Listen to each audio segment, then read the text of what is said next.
Peristiwa penusukan yang terjadi pada saat pelaksanaan pemilihan kepala desa serentak di Desa Serijabo, Kecamatan Sungai Pinang, Kabupaten Ogan Ilir, 15 Oktober lalu berhasil diungkap Polsek Tanjung Raja.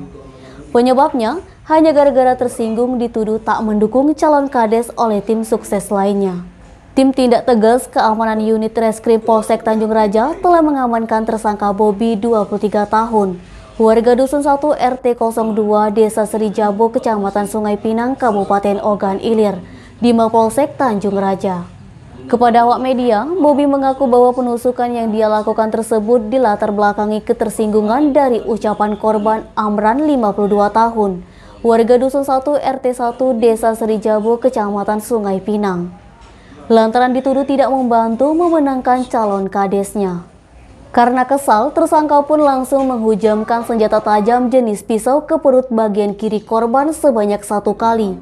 Akibatnya korban menderita luka tusuk sedalam lebih kurang 2 cm. Kapolres Ogan Ilir AKBP Andi Baso Rahman melalui Kapolsek Tanjung Raja AKP Halim Kesumo mengungkapkan, peristiwa penusukan tersebut terjadi sekitar pukul 11.00 waktu Indonesia Barat di dekat TPS 1 Desa Serijabo.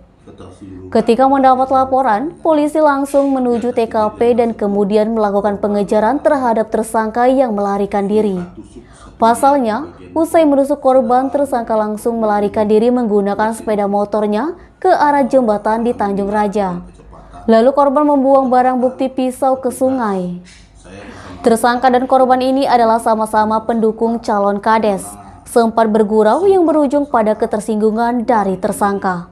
Akibat dari perbuatannya ini, tersangka dikenakan pasal 351 KUHP dengan ancaman hukuman 2 tahun 8 bulan. Eti Sumek.co melaporkan.